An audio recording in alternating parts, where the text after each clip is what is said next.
Friends, नमस्कार दोस्तों। आशा करता हूँ कि आप सब अच्छे होंगे, स्वस्थ होंगे और घर पे एंजॉय कर रहे होंगे और नई नई चीज़ सीख रहे होंगे। तो आज का हमारा टॉपिक है यूरोपीय कंपनी का भारत में आगमन। आज हमको इस टॉपिक में हम पढ़ाएंगे, आप थंबनेल में देख रहे होंगे कि यूरोपीय कंपनी का आगमन। और देखिए, यूरोपीय कंपनी का आगमन हुआ तो बहुत सारी यूरोपीय कंट्री आई, जैसे आपका पुर्तगाली, डेनिश, फ्रांस, अंग्रेज, बहुत सारे लोग आए भारत देश में व्यवसाय करने के लिए। तो स्टार्ट हम करेंगे। सबसे पहले आज हम पढ़ाएंगे आपको पुर्तगाली, कि पुर्तगाली जो थे वो भारत में कैसे आए और क्यों आए, उनका आने का रीज़न क्या था। ये सारी चीज़ें हम आपको बताने का आज हम प्रयास करेंगे। चलिए देखते हैं आज का हमारा वीडियो।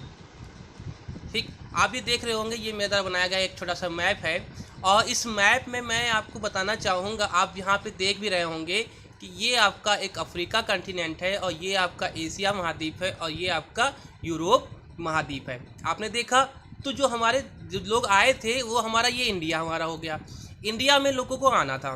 ठीक, कुछ ऐसा नहीं है कि आधुनिक जो हमारे जो यूरोप कंट्री थी वो आना मतलब 15 शताब्दी के बाद से आना शुरू किया, ऐसा नहीं था। एकदम जो व्यवसाय था वो बहुत पहले से कंटिन्यूसली व्यवसाय उनका चल रहा था और वो कंटिन्यू आ रहे थे, यहाँ पे अपना बिजनेस कर रहे थे। लेकिन हुआ क्यों कि जो ये जो आपका जो मार्ग था यहाँ पे क्या हुआ, पूरे क्षेत्र पर क्या हुआ, अरबों का प्रशासन फैल चुका था। आप भी पढ़ा होगा, आपने दिल्ली सल्तनत पढ़ी आपने, उसमें पूरा सा आपका 1206 से लेकर लगातार स्टार्ट हुआ। तो उसमें क्या हुआ, धीरे अरबों का, तर्किश का पूरा ये एक जो क्षेत्र था उन्होंने पूरा अपना उस पर कब्जा कर लिया था। तो जो ये जो आपका रास्ता था, जो ये रास्ता था, ये क्या हुआ था, बंद हो गया था। और यूरोपीय कंट्रियों को पूर्व में आना बहुत ज़रूरी था, क्योंकि पूर्व से इनको बहुत सारी चीज़ें, मसाले और बहुत सारी इलायची, बहुत सारी चीज़ें मिलती थी। तो अब ये हुआ कि कैसे हम यहाँ पे जाएं।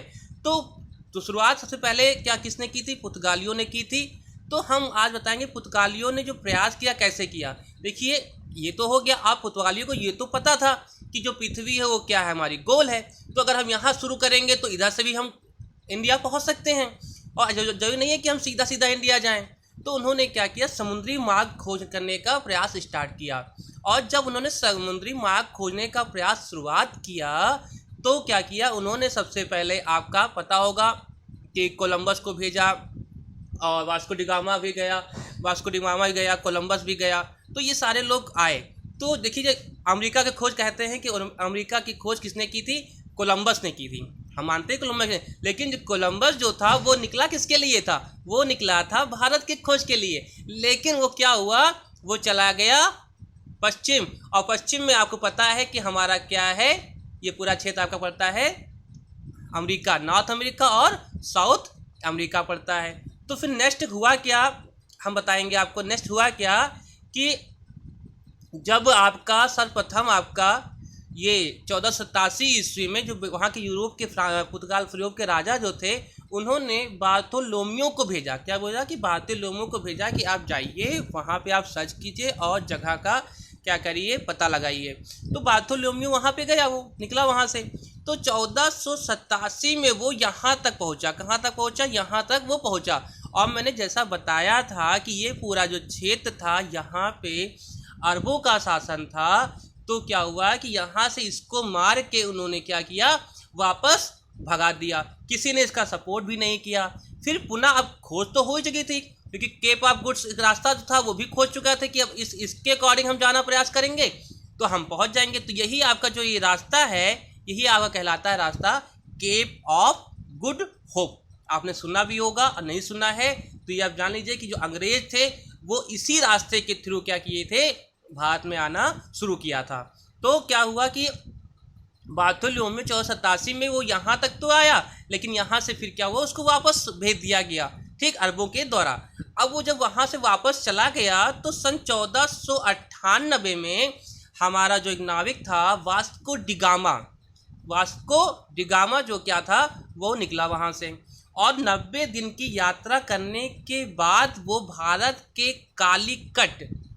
का जो कालीकट स्थान था वो यहाँ पे पड़ता है। तो कालीकट स्थान पे वो जाके पहुँचा, लेकिन पहुँचता ना, क्योंकि पता था कि अरबों का शासन ऑटोमेटिक फैला हुआ था। लेकिन कैसे पहुँचा, उसके पहुँचने का रीज़न था कि वहाँ का इस समय का एक जमोरिन शासक होता था इस क्षेत्र का।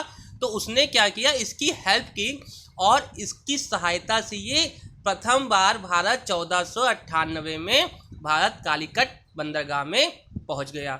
अब हुआ क्यों, जब वो 1498 में कालीकट पहुंचा तो वहाँ पे उसने बिजनेस किया, सब कुछ किया, और फिर 1499 में वो क्या हुआ, पुनः यूरोप वापस लौट गया।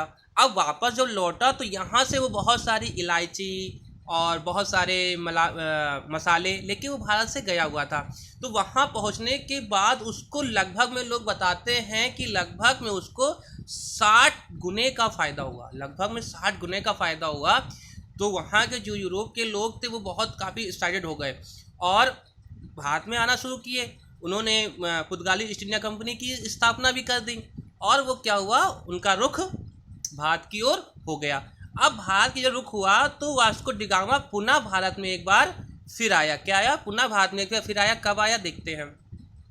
तो 1502 में पुनः वापस आता है, यानी कि वास्को डी गामा जो था 1502 ईस्वी में पुनः भारत में वापस आता है। और फिर क्या करता है कि 1503 में कोचीन में, ये चीज़ बहुत ही इंपॉर्टेंट पॉइंट है कि कोचीन में सर्वप्रथम पुर्तगालियों ने अपनी फैक्ट्री स्थापित की थी।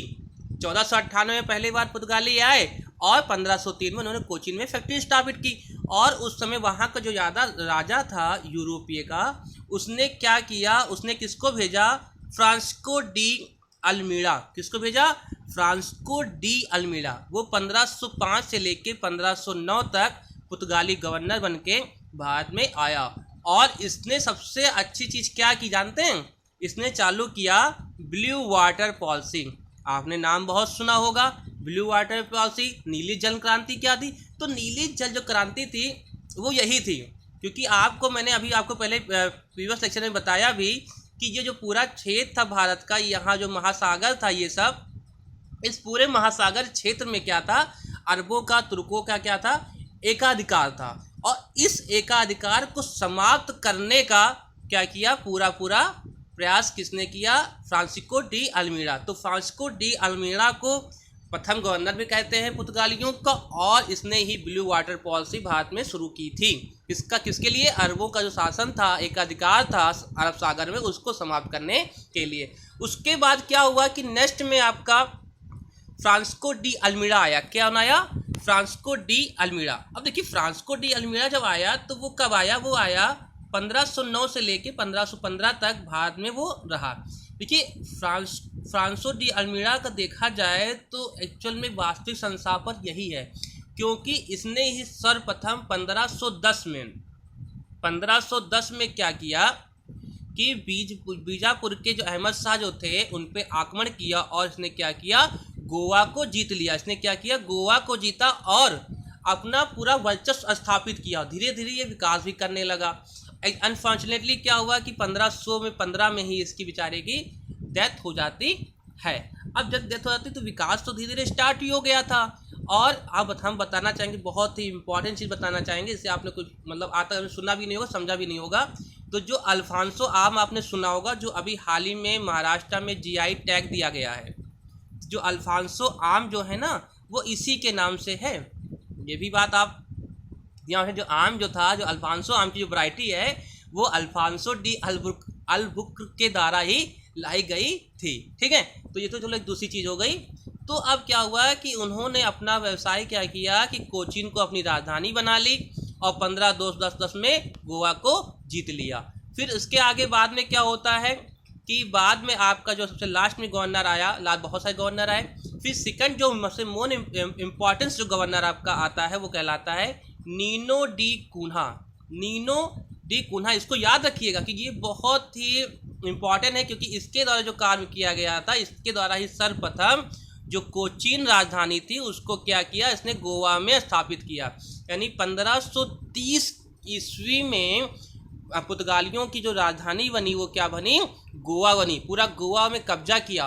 और हम बताना चाहेंगे कि सबसे पहले पुर्तगाली ही इंडिया में आए थे और सबसे लास्ट में पुर्तगाली में ही इंडिया से गए थे। कब गए थे, 1961 को दमन और दीप आपने सुना होगा।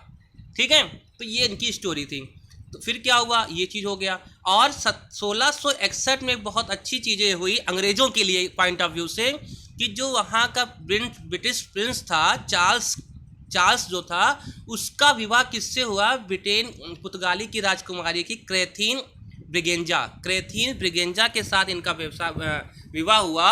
और जो कब्जा था मुंबई का पुर्तगालियों पर, तो मुंबई किसको दे दिया इन्होंने, ब्रिटिशर को दे दिया, चार्ल्स को। और चार्ल्स ने क्या किया, चार्ल्स तो वहाँ क्या करता उसको लेके, तो उसने क्या किया कि इसको जो लिया था, इसको क्या किया उन्होंने, ब्रिटिश ईस्ट इंडिया कंपनी को 10 पाउंड वार्षिक पर उन्होंने क्या किया, इसको रेंट पर दे दिया कि आप बिजनेस कीजिए, हमको पैसा चाहिए, हमसे इससे मतलब नहीं है। तो अंग्रेज़ों का मुंबई पे अस्तित्व स्थापित हुआ। तो धीरे धीरे अंग्रेज भी डेवलप हो रहे थे और ये सब चीज़ें हो रही थी। अब से लास्ट जो पॉइंट बताना चाहेंगे, क्वेश्चन में ये पूछा जाता है कि वास्को डिगामा जो था भारत में कितनी बार आया, तो वो भारत में 3 बार आया था। कब कब आया था, 1498 में, ठीक। उसके बाद आया वो 1502 में, ठीक। और लास्ट में आया था वो 19 लिख गया ना, सॉरी ये 1528 होगा, ये क्या होगा 1528 होगा, क्या होगा 1528 में ये क्या हुआ आया। और 1528 में क्या हुआ, इसकी डेथ भारत में ही हो जाती है, ठीक। तो ये सब चीज़ें क्लियर है। उसके बाद धीरे धीरे क्या हुआ कि पुर्तगालियों का जो विकास था वो धीरे धीरे बहुत ज़्यादा फैल रहा था, वो आगे बढ़ रहे थे, बहुत इंक्रीमेंट कर रहे थे। लेकिन जैसा कि कहते नहीं है कि 1600 में क्या हुआ था कि ब्रिटिश ईस्ट इंडिया कंपनी की स्थापना हो गई थी, ब्रिटिशर आने लगे थे। देखो इनकी हार कहाँ पे हुई, पुर्तगालियों की जो हार हुई वो ये हुई कि जब कहते हैं जब घमंड आ जाता है किसी चीज़ को, तो घमंड आपका विनाश का पूरक होता है।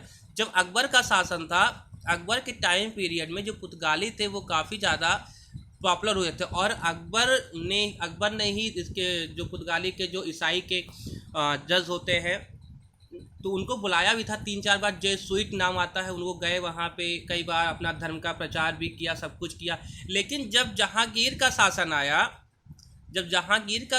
आया 1605 के बाद से, तो क्या हुआ, जब जहांगीर आया, गुद्दी बैठ गया, तो जहांगीर के साथ पुर्तगालियों का जो था संबंध वो धीरे धीरे क्या हुआ, खराब होने लगा। और धीरे खराब जब होना शुरू हुआ तो अंग्रेज, पता है जाहिर सी बात है, कोई गिरेगा तो कोई उठेगा, अंग्रेज धीरे धीरे उठते चले गए। तो आशा करता हूँ कि आज का मेरा जो लेक्चर है वो आपको अच्छा लगा होगा, समझ में आया होगा। अगर समझ में आया, अच्छा लगा, तो उसको आप प्लीज़ आप लाइक करें और सब्सक्राइब करें, दोस्तों को भी शेयर करें, कि जो छोटी छोटी ये नॉलेज है कि आपको एक ब्रॉड लेवल पे ले जाने का काम कर सकती है। तो इसी के लिए हमारा वीडियो समाप्त होता है। तब तक के लिए धन्यवाद।